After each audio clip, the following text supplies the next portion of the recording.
दरअसल बातें पुरानी हो चली हैं, बातों के साथ तारीखें पुरानी हो चली हैं,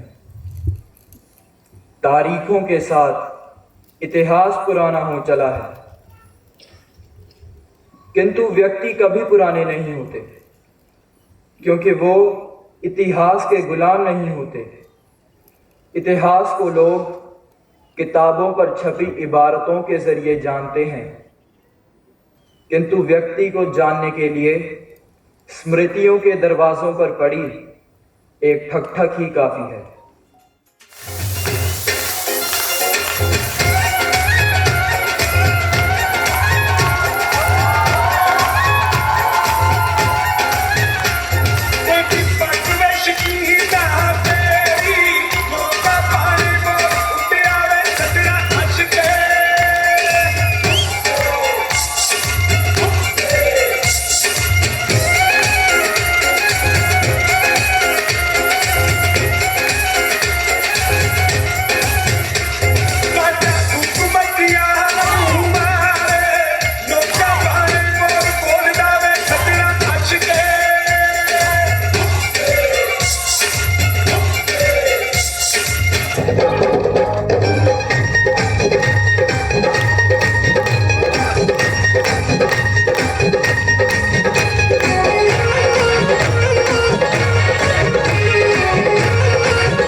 हमारी खाद डालकर, हमारा पानी डालकर,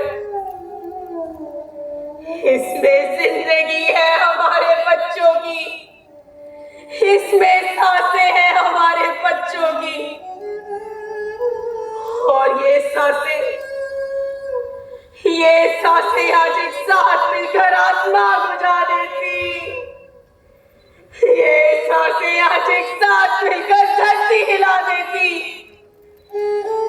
ये सांसें आज एक साथ मिलकर नाले मार देती। अगर इन सांसों को जिंदा रहने का मौका मिल गया होता, आज मेरे साथ हिंदुस्तान की लाखों करोड़ों माए आंखों में सुर्खी पोते वाहिगुरु जी की नगरी की ओर निगाहें रखकर बैठी होगी, जहां कटी है हमारी फसल, जहां उजड़े हैं हमारे खेत, जहां बेकार हुई है हमारी बैसाखी, उस झरिया वाले बाग में जिसकी मिट्टी को आज मेरे मुल्क के बच्चों के खून से रिस कर रंग दिया गया, रिस कर रंग दिया गया, रिस कर रंग दिया गया।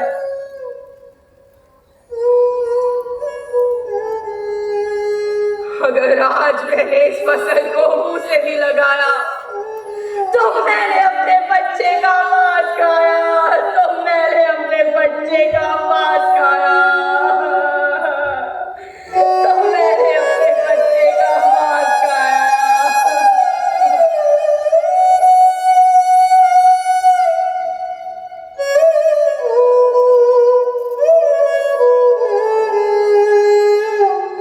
की आबरू का पास देखे कौन करता है, वतन की आबरू का पास देखे कौन करता है। सुना है आज मंतल में हमारा इम्तिहान होगा, सुना है आज मंतल में हमारा इम्तिहान होगा।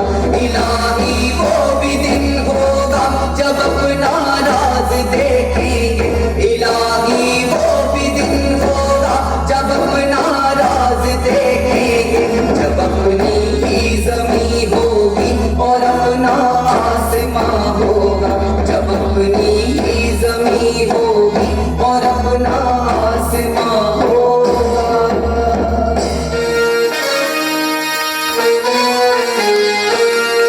वतन की आबरू का पास देखे कौन करता है, वतन की आबरू का पास देखे कौन करता है। सुना है आज मंतल में हमारा इम्तिहान होगा, सुना है आज मंतल में हमारा इम्तिहान होगा।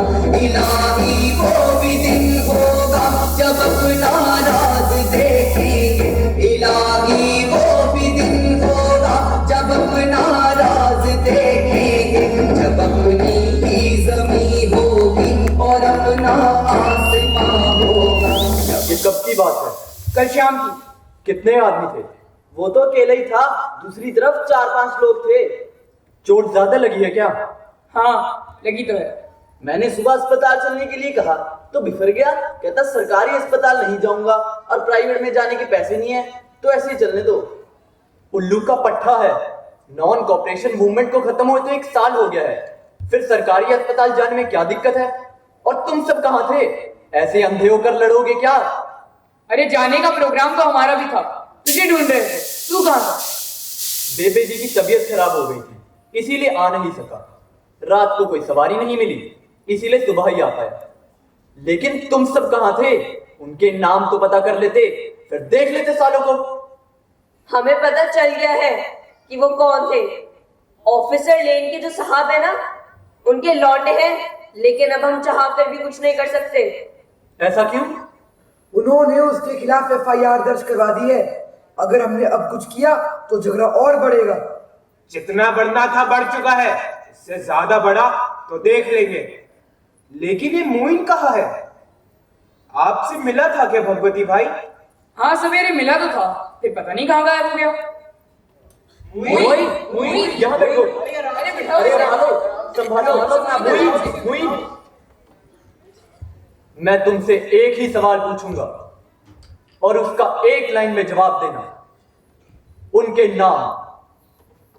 जिम क्रेन, स्टीफन क्रेन और बाकी दो को मैं जानता नहीं।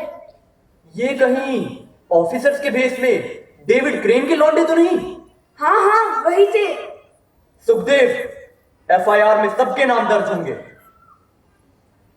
और उनके लिए तो हम 3 ही काफी है। और हाँ, हॉकी स्टिक जरूर ले लेना, बाकियों के लिए तो हमारे हाथ ही काफी है। लेकिन पूरी बात तो सुन ले यार, क्या पता गलती इसी की रही हो। मेरी गलती? मेरी गलती? मैंने खीरू को बचाया, वो मेरी गलती थी। मैंने उसकी बहन और बीवी को बचाया, वो मेरी गलती। साला यहाँ बैठकर बकवास कर रहा है। बात चौड़े में आने में तेरा दम निकल रहा था क्या? अरे मुझ पर क्यों चढ़ रहा है यार? अगर उनका रंग सफेद है इसका मतलब ये तो नहीं गलती उन्हीं की होगी। हाँ, गलती उन्हीं की होगी। ऐसे तो हम कुछ भी कह सकते हैं। ये हम नहीं कह रहे हैं, ये वक्त कह रहा है। मोइन, पूरी बात बताओ, क्या हुआ था? यशपाल ने बोला था जगमग पर फिल्म देखने चलेंगे, शाम वाले शो की टिकट ले लेना। मैंने टिकट ले ली। मैं बाहर खड़ा उन सबका इंतजार ही कर रहा था कि अंदर से आवाजें सुनाई दी। मैं अंदर गया तो मालूम पड़ा वो सारे खेरू को जमीन पर पटक पटक के मार रहे थे। वो रो रहा था। उसकी बहन और बीवी भी उसके साथ में खड़ी थी और उसकी बीवी के हाथ में एक छोटा सा बच्चा रो रहा था। उसके बाद वो साले लंबू अंग्रेजी में बड़ी गंदी बकवास किए जा रहा था। कह रहा था हमसे कॉर्पोरेट नहीं करोगे, नॉन कॉर्पोरेशन मूवमेंट चलाओगे, काले कुत्तों। वापस लेना पड़ा ना तुम्हारे बाप गांधी को। फिर उस लंबू ने अपना कुत्ता खीरू पर छोड़ दिया। उसने उसका पूरा हाथ झंझोड़ दिया। वो चीख रहा था, बिलबिला रहा था। फिर वो उसकी बहन की और बिच कहते हुए बढ़ा। बस फिर मुझसे रहा ना गया और मैं उसके सामने आ गया। अब बता, आईसीएस की औलाद, गलती किसकी थी? हाँ, इसके हिसाब से तो गलती उन्हीं की थी। आजकल गलतियों का हिसाब किताब बहुत रखने लग गया है तू। मुइन, ये ले, चल पानी पी। ये येलो पैम्फलेट पढ़ा है किसी ने? येलो पैम्फलेट वो क्या है? कुछ नहीं यार, सान्याल बाबू ने कुछ बिखरे हुए क्रांतिकारियों को इकट्ठा करके एक एसोसिएशन बनाई है, हिंदुस्तान रिपब्लिकन एसोसिएशन। इस एसोसिएशन का कॉन्स्टिट्यूशन जिस पर्चे पर छपा है उसी को ही येलो पैम्फलेट कहते हैं। वाह, वेरी गुड। आजादी मिली नहीं, कॉन्स्टिट्यूशन पहले छपा लिया। क्यों नहीं छप सकता कॉन्स्टिट्यूशन? क्यों नहीं छप सकता? अगर घर में शादी नहीं हुई तो क्या सेहरा भी छुपा के नहीं रख सकते? यार लेकिन मुझे ना इन ऑर्गेनाइजेशन में कोई इंटरेस्ट नहीं है। पहले ये होम रूल सोसाइटी, फिर गदर पार्टी, अब ये एचआरए, इनसे होना जाना कुछ नहीं है। क्यों नहीं होना जाना है? क्यों नहीं होना जाना है? तो फिर किससे होना जाना है? देख भगत, तू मान या ना मान, पर ये कांग्रेस पिछले 30 सालों से टिकी तो हुई है। हाँ, टिकी हुई है। टिकी हुई है क्योंकि वो टिके रहना चाहती है। ऐसा नहीं है, वो काम भी करना चाहती है, सिर्फ ये नॉन कॉपरेशन वाली बात छोड़कर। क्यों? उसे क्यों छोड़ दे? उसी पे आते हैं ना। देख भाई, उस मूवमेंट की कुछ शर्तें थी जो तोड़ी गई। इस कारण उस बंदे ने मूवमेंट वापस ले लिया। चौरी चौरा में पुलिस ने निहत्ती भीड़ पर गोलियां चलाई थी। 25 लोग मारे गए थे।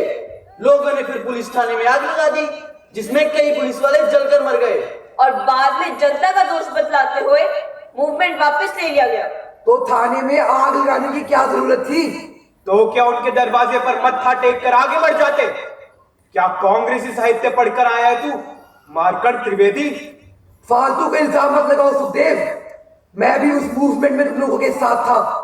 वाह, बाप आईसीएस, बेटे के पास करने के लिए कुछ है नहीं, तो सोचा एडवेंचर ही कर लेते हैं। तहजीब से बात करो सुखदेव, यहाँ अपनी अपनी राय रखने का सबको हक है। मैं आज भी कहता हूँ इस गांधी नाम के बंदे में कुछ तो बात है। हाँ, बात तो है। मुल्क के 12-12, 13-13 साल के बच्चे अपनी कच्ची उम्र में जिस इंसान के लिए सड़कों पर आ सकते हैं, उसमें बात तो होगी ही। क्या जोश था, आंदोलन करेंगे। गांधी जी ने कहा है गोरों की पढ़ाई नहीं चाहिए, तो बस बस्ते नालों में फेंककर बच्चे तैयार, कॉपी पेंसिल किताबों में आग लगाकर बच्चे तैयार, अपने छोटे छोटे हाथों से पैम्फलेट बांटे थे, तख्तियां उठाई थी, और फिर एक दिन पता चलता है कि मूवमेंट वापस ले लिया गया। बच्चे मुंह बाए ताक रहे हैं आसमान की तरफ।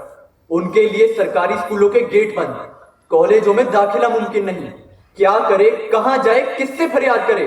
कोई पूछने वाला नहीं, कोई सुनने वाला नहीं। वो तो गनीमत बना कि वक्त रहते लाला जी ने हम जैसों के लिए ये नेशनल कॉलेज खुलवा दिया, नहीं तो हाथ में कटोरा लेकर दर दर की ठोकरें खानी पड़ती। अरे दर दर की ठोकरें खाई मेरी जूती। आज भी तुम्हारे जैसे 50 लोगों को नौकरी दे सकता हूँ। बताओ चाहिए क्या नौकरी? तुम्हें चाहिए, तुम्हें चाहिए, तुम्हें चाहिए। साले बारकट त्रिवेदी, आईसीएस की औलाद हमें नौकरी देगा, हमें नौकरी देगा।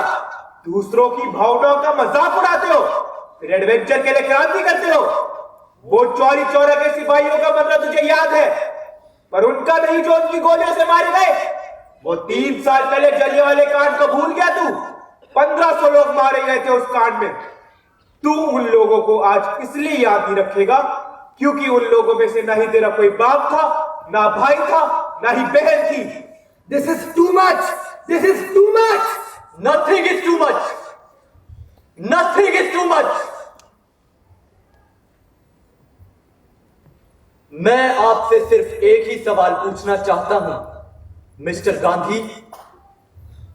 इस मुल्क के बच्चों के लिए आपने कौन सा रास्ता छोड़ा है? यानी आजादी हिंद के उसूल के लिए वक्फ हो चुकी है। इसीलिए मेरी जिंदगी में आराम और दुनियावी ख्वाहिशात बाइस से कशिश नहीं है। आपको याद ही होगा, जब मैं छोटा था तो दादाजी ने मेरे यज्ञोपवीत के वक्त मुझे खिदमत वतन के लिए वक्फ कर दिया था। लिहाजा मैं उसी वक्त की प्रतिज्ञा निभा रहा हूं। उम्मीद है कि आप मुझे माफ फरमाएंगे। किस वजह से आना चाहते हो एचआरए में? सबकी एक ही वजह है। तुम अपनी वजह बताओ बरखुरदार। मुल्क की आजादी। मुल्क की आजादी? और वो कैसे मिलेगी? लड़कर। अच्छा, अंधेरे में 3-4 अंग्रेज लड़कों को पीटने को तुम लड़ना कहते हो? वो तो सिर्फ एक शुरुआत थी, और शुरुआत तो कभी ना कभी होनी ही थी। लड़ तो पिछले 100 साल से रहे हैं, अभी तक तो नहीं मिली आजादी। शायद लड़ने के तरीके में कोई गलती रह गई हो, और तुम उस गलती को सुधारने आए हो। क्यों नहीं आ सकता? हमेशा से कोई ना कोई आता रहा है। शादी में शहीद होने से बचकर भाग रहे हो बरखुरदार। शहीद तो यहां भी होना है, और वहां भी। कम से कम महबूबा तो अपने पसंद की हो। जवानी में मौत और महबूबा में कोई अंतर नहीं दिखाई देता, जब तक कि वो सामने ना आ जाए। मैं दोनों का सामना एक ही तरह से करने को तैयार हूं। बहुत तकलीफ होती है मरने में बरखुरदार। आपको कैसे पता? क्या आप कभी मरे हैं? इस कमरे में बैठा हर एक शख्स अपनी जिंदगी में कभी न कभी थोड़ा बहुत मरा है, और इनके जिस्म पर लगे घाव इस बात का सबूत है। जिस्म पर लगे घाव आदमी की ताकत का सबूत नहीं होते। ताकत कहीं और से आती है। खून बहाना कोई बड़ी बात नहीं है, चाहे वो अपना हो या सामने वाले का। बड़ी बात यह है कि खून के टपकी हुई एक भी बूंद आने वाले नस्लों के सारे खून में आग लगा सकती है या नहीं। इंसानी जिंदगी बहुत कीमती होती है। हंसते हंसते उसे फांसी के तख्ते पर चढ़ा देना हिम्मत का काम तो जरूर है, लेकिन काफी नहीं। वक्त और मौका तय किए बगैर अपनी जान गंवाना बेवकूफी है। हिंदुस्तान के स्वतंत्रता संग्राम के 100 साल के इतिहास में शायद यही कमी रह गई है। बाकी जहां तक आजादी का सवाल है, तो मैं ये बतला दूं कि हिंदुस्तान को सिर्फ आजादी की जरूरत नहीं है, जरूरी ये है कि वो आजादी हमें कैसे मिलती है। अगर ये आजादी हमें गलत तरीके से मिल गई तो मुझे ये कहने में कोई हिचक नहीं कि आज से 70 साल बाद भी हालात ऐसे ही रहेंगे। गोरे चले जाएंगे, भूरे आ जाएंगे, काला बाजारी का साम्राज्य होगा, घूसखोरी सर उठाकर नाचेगी, गरीब और गरीब होते जाएंगे और अमीर, धर्म, जाति और जुबान के नाम पे इस मुल्क में तबाही का ऐसा नंगा नाच शुरू होगा जिसको बुझाते बुझाते आने वाली नस्लों और सरकारों की कमर टूट जाएगी। स्वागत है, हिंदुस्तान रिपब्लिकन एसोसिएशन में तुम्हारा स्वागत है। मेरा नाम राम प्रसाद बिस्मिल। मैं अशफाक उल्ला खां। इनसे मिलो, ये है बटुकेश्वर दत्त। नमस्कार बंधु। और ये है राजगुरु, और ये है चंद्रशेखर आजाद।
1925 शाहजहांपुर से लखनऊ के लिए 8 नंबर डाउन पैसेंजर चली।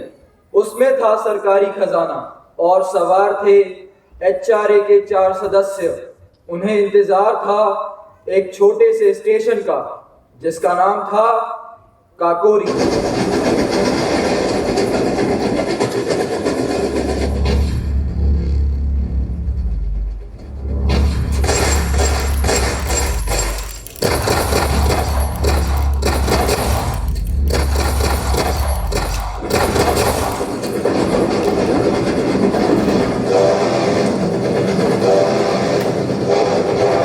अंग्रेजों ने बनारस, लखनऊ, शाहजहांपुर और मेरठ के स्टेशंस पर सिक्योरिटी टाइट कर दी और कई क्रांतिकारियों को पकड़ लिया गया, लेकिन भगत सिंह और चंद्रशेखर आजाद बच गए। पंडित जी, जो कुछ भी अखबार में छपा है क्या वो सब सच है? क्या HRA के सभी सदस्य पकड़े गए? हाँ, सबके सब पकड़े गए हैं। सब कुछ खत्म हो गया है। सालों की मेहनत, जमा जमाया ग्रुप, सब खत्म हो गया है। अब तो फांसियां होंगी, उम्र कैद होगी, सब खत्म हो गया है। कुछ खत्म नहीं हुआ है पंडित जी। व्यक्ति को कैद किया जा सकता है लेकिन उसके विचारों को नहीं। दुश्मन आदमी को मार सकता है लेकिन उसके आदर्शों को नहीं। और जब तक आदर्श जिंदा है तब तक पार्टी जिंदा है। हम अपने आदर्शों को अपने खून से सींचेंगे और इन्हें जन जन तक पहुंचाएंगे और हमारा मकसद होगा इंकलाब। हम इस इंकलाब को जन जन तक पहुंचाएंगे। आज से पार्टी का नाम बदलकर होगा हिंदुस्तान सोशलिस्ट रिपब्लिकन एसोसिएशन और हमारा पहला टारगेट होगा साइमन कमीशन का विरोध। इसमें हम लाला लाजपत राय जी का साथ देंगे। हाँ भगत, हम सभी साइमन कमीशन का विरोध करेंगे। इंकलाब जिंदाबाद, इंकलाब जिंदाबाद, इंकलाब जिंदाबाद, इंकलाब जिंदाबाद, इंकलाब जिंदाबाद। साइमन कमीशन वापस जाओ, वापस जाओ, वापस जाओ, साइमन कमीशन वापस जाओ, वापस जाओ, वापस जाओ। काला कानून नहीं चलेगा, नहीं चलेगा, नहीं चलेगा, काला कानून नहीं चलेगा, नहीं चलेगा, नहीं चलेगा। Simon go back, Simon go back, Simon go back. Simon go back. ये नारेबाजी बंद हम पर लाठीचार्ज करेगा। यही प्रोटेस्ट करना अंग्रेजी हुकूमत के कानून के खिलाफ है। तुम्हें सजा मिलेगा। अगर तुमने ये प्रोटेस्ट अभी कभी बंद नहीं करा तो हम तुम्हारे ऊपर लाठीचार्ज करेगा। साइमन कमीशन वापस जाओ। हमें गोरी सरकार की कोई जरूरत नहीं है, ना ही किसी साइमन कमीशन की जिसमें एक भी हिंदुस्तानी सदस्य ना हो। इंकलाब जिंदाबाद, इंकलाब जिंदाबाद, इंकलाब जिंदाबाद, इंकलाब जिंदाबाद। लाठीचार्ज ये इंकलाब जिंदाबाद, इंकलाब जिंदाबाद, इंकलाब जिंदाबाद, इंकलाब जिंदाबाद, इंकलाब जिंदाबाद, इंकलाब जिंदाबाद, इंकलाब जिंदाबाद। दो छोटे छोटे पुलिस वालों ने पीट पीट कर जान ले ली उनकी, और कोई कुछ नहीं कर रहा है। कर रहे हैं ना, क्यों नहीं कर रहे हैं? कांग्रेस निंदा कर रही है, हिंदू महापरिषद कठोर शब्दों में निंदा कर रही है। सब बकवास है। सच तो ये है कि सब के सब नपुंसक की तरह हाथ पर हाथ रखकर बैठे हैं। पंडित जी, सारा देश भी यही महसूस कर रहा है। इसका जवाब हम देंगे। स्कॉट की हत्या करनी होगी। बिल्कुल सही। सिर्फ यही तरीका है इस सरकार को सबक सिखाने का। इनके दिलों में खौफ पैदा करना जरूरी है, और इसी से खौफ पैदा होगा। हत्या? क्या हम खून करेंगे? हम इंसानी जिंदगी की कीमत समझते हैं। किसी मासूम की जान लेने से पहले हम अपनी जान देना पसंद करेंगे, लेकिन वो कोई मासूम पुलिस वाला नहीं है। वो एक जालिम हुकूमत का नुमाइंदा है। इसे मारकर हम हुकूमत पर वार करेंगे। तो फिर हो गया, मैं अभी पुलिस क्वार्टर जाता हूँ और जाकर उसे मार देता हूँ। राजगुरु शांत। गरम से गरम काम करते वक्त भी दिलो दिमाग को ठंडा रखा करो। इस एक्शन में कौन कौन आना चाहता है? अगर पकड़े गए तो फांसी होगी, सोच लो, क्योंकि मैं खुद एक्शन में रहूंगा और प्लान होगा सुखदेव का।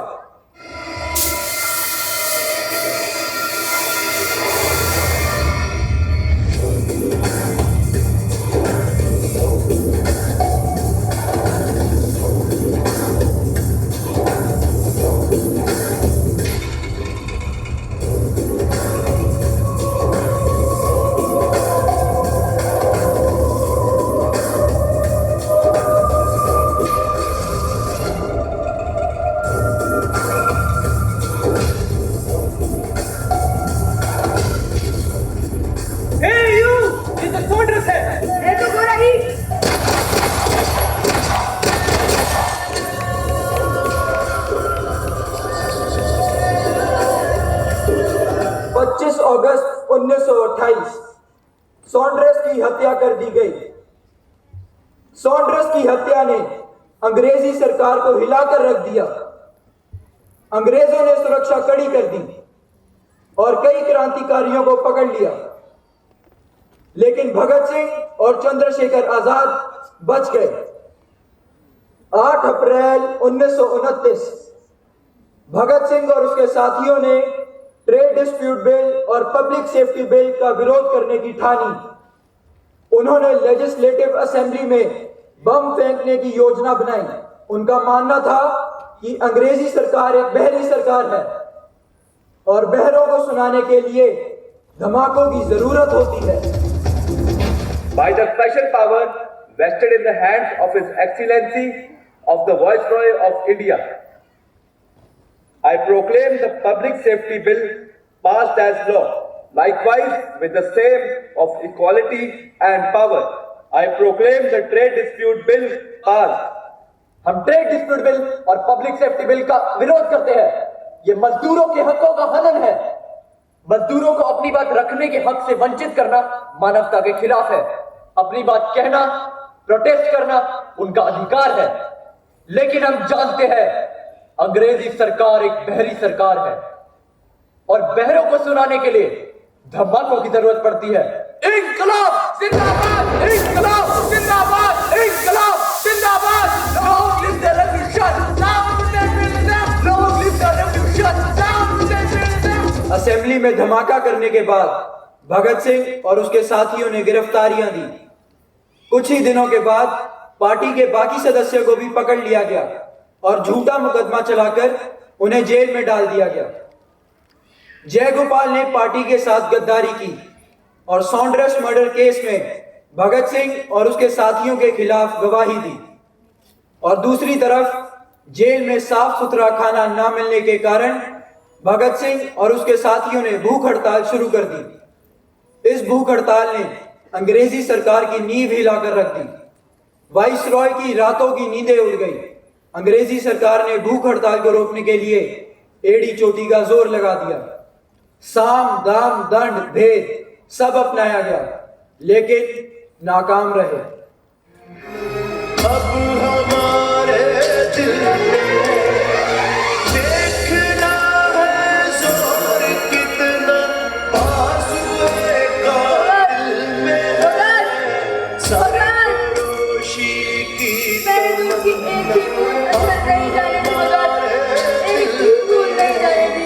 सरफरोशी की तमन्ना अब हमारे दिल में है। पानी तो दे दो, पानी की जगह दूध रखा है। पानी पानी पानी तो दे दो, और पानी तो दे दो, पानी पानी से गुजर जाएंगे सीना तान कर, हम अपना सीना तान कर। तोड़ो इनकी भूख हड़ताल, तोड़ो, इनको दूध पिलाओ, जबरदस्ती करो इनके साथ। अगर नहीं पीते तो नाक से पिलाओ, कुछ भी करो, इनकी भूख हड़ताल तोड़ो। सख्त राहों से गुजर जाएंगे सीना तान कर। इससे बहुत सारी मिर्ची खा ली है ताकि गला चौक हो जाए और पाइप अंदर ना जा सके। पिलाओ ने, पिलाओ। अगर मुंह से नहीं पीते तो नाक से पिलाओ। जोर कितना बाजुए कातिल में है, सरफरोशी की तमन्ना अब हमारे दिल में है, सरफरोशी की मारो इन्हें, और जोर से मारो इन्हें। इन्हें बस इन्हें एहसास होना चाहिए।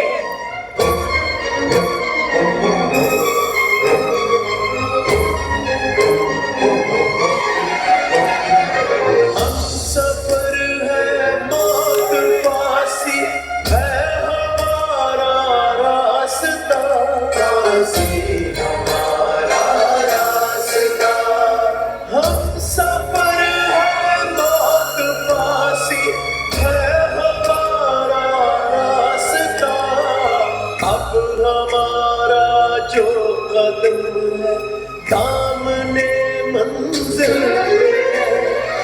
देखना है जोर कितना आंसुए का दिल में है, सरफरोशी की तमन्ना अब हमारे दिल में है, सरफरोशी की तमन्ना। Order, order, order. This is 5th May 1930. Lahore conspiracy case की कार्रवाई शुरू होती है। बहुत जल्दी शुरू नहीं हो गई, अभी तो पकड़े हुए बस 1 ही साल हुआ है। Mister Singh and the group, तुम लोगों पर सुपरिटेंडेंट सैंडर्स को नाजायज हथियार से कत्ल करने का इल्जाम लगता है। How do you plead, guilty और नॉट गिल्टी? सर जी, अगर जायज हथियार से मार देते तो क्या इल्जाम नहीं लगता? Order, order, order. Behave properly, this is court. अरे अच्छा हुआ बतला दिए, नहीं हम तो तबेला ही समझे बैठे थे। मिस्टर सिंह, तुमने अपना वादा तोड़ा है। तुमने फिर से भूख हड़ताल शुरू की है। हमने नहीं, आपने अपना वादा तोड़ा है। आपने हमारी मांगों को मान लिया था, लेकिन उन पर अमल करने से इनकार किया है। मिस्टर सिंह, तुम्हें इस बात का एहसास होना चाहिए कि तुम सिर्फ रिक्वेस्ट करने की हालत में है, और आप लोगों से ज्यादा ये एहसास किसी को नहीं है कि हम रिक्वेस्ट करने की नहीं, वार्निंग देने की हालत में है। तुम लोगों की डिमांड्स पर गौर किया गया। तुम्हारे खाने को लेकर की गई कंप्लेंट बेबुनियाद है। इस समय हमारे खाने का स्टैंडर्ड एवरेज से भी बेटर है। सब्जी में कॉकरोच और रोटी में मिट्टी को अगर ब्रिटिश सरकार बेहतर खाना कहती है तो I really doubt the British taste of food. London में इसे पोटैटोज विद कॉकरोच और चपाती विद फिल्थ के नाम से सर्व किया जाता होगा, लेकिन हिंदुस्तान में इसे घटिया खाना कहते हैं। तुम्हारी दूसरी मांग है कि तुम्हें किताबें और लिखने का सामान बेरोक-टोक प्रोवाइड किया जाए। साथ ही साथ हर एक प्रिजनर को कम से कम एक न्यूज़पेपर सरकारी खर्च पर मुहैया किया जाए, नहाने के लिए अच्छी सुविधा हो और पहनने को साफ कपड़ा। तुम सबको क्या लगता है कि तुम किसी हिल स्टेशन पर बैठे हो और कैजुअली ऊपर हो? सर जी, आप लोग हमारे मुल्क में इस तरह चुपचाप घुस आए हैं जैसे कि कोई ऑनरेबल लेडी अपना नाजायज बच्चा पैदा करने के लिए सोसाइटी से भाग कर आती है। आपको क्या लग रहा है हमारा मुल्क कोई नर्सिंग होम है और आप मैटरनिटी लीव पे हैं? Order order order. Mister Singh, ये कोर्ट का तौहीन है, हमें इसकी सजा जरूर मिलेगी। हमें कोर्ट की कोई जरूरत नहीं है क्योंकि हम जानते हैं कि फैसला हो चुका है, और अगर फैसला हो भी चुका है तो इस नाटक की क्या जरूरत है। हम इसके बाद कोर्ट नहीं आएंगे, हम कोर्ट में आने से इनकार करते हैं। मिस्टर सिंह, आप लोग अदालत में आने से इनकार नहीं कर सकते। ब्रिटिश हुकूमत के फैसले अब इतिहास का हिस्सा बन चुके हैं mister cold stream.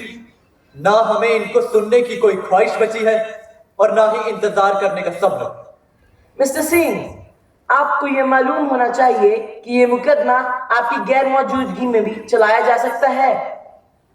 Ordinance of the special tribunal viceroy Irwin के इस नए शगुफे का हमें पता है।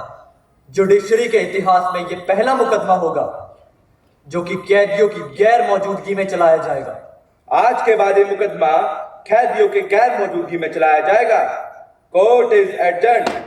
सॉन्ड्रेस हत्याकांड के चलते झूठा मुकदमा चलाकर भगत सिंह को 23 मार्च 1931 को लाहौर सेंट्रल जेल में 7:33 पर फांसी दे दी गई। भगत सिंह के साथ उसके साथियों राजगुरु और सुखदेव को भी फांसी पर चढ़ा दिया गया। मेरा रंग दे,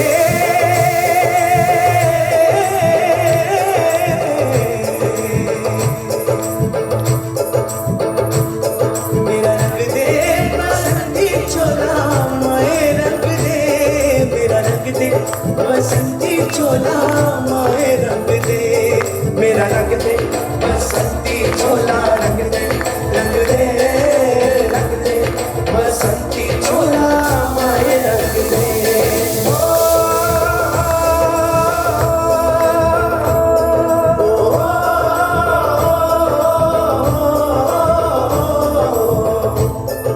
निकले हैं वीर जियाले यूं अपना सीना तारे, हंस हंस के जान लुटाने, आजाद सवेरा लाने, मर के कैसे जीते हैं इस दुनिया को बतलाने, तेरे लाल चले हैं माए अब तेरी लाज बचाने, मर के कैसे जीते हैं इस दुनिया को बतलाने, तेरे लाल चले हैं माए अब तेरी लाज बचाने। आजादी का शोला बन के खून रगों में डोला, मेरा रंग दे,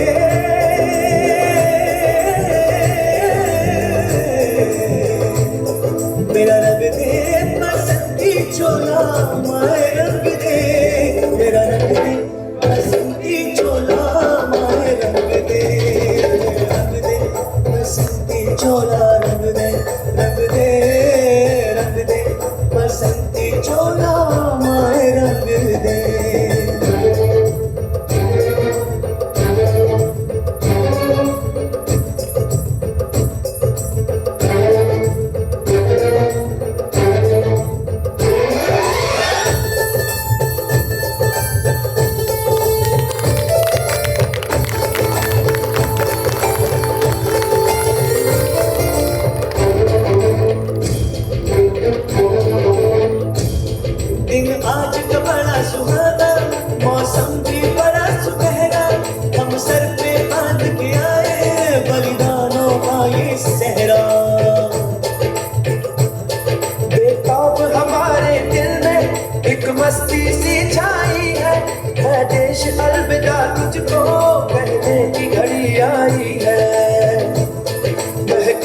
तेरी फिजा में हम बन के हवा का झोंका, किस्मत वालों को मिलता ऐसे मरने का मौका। निकली है बारात, सजा है इंकलाब का डोला, मेरा रंग दे, मेरा रंग दे।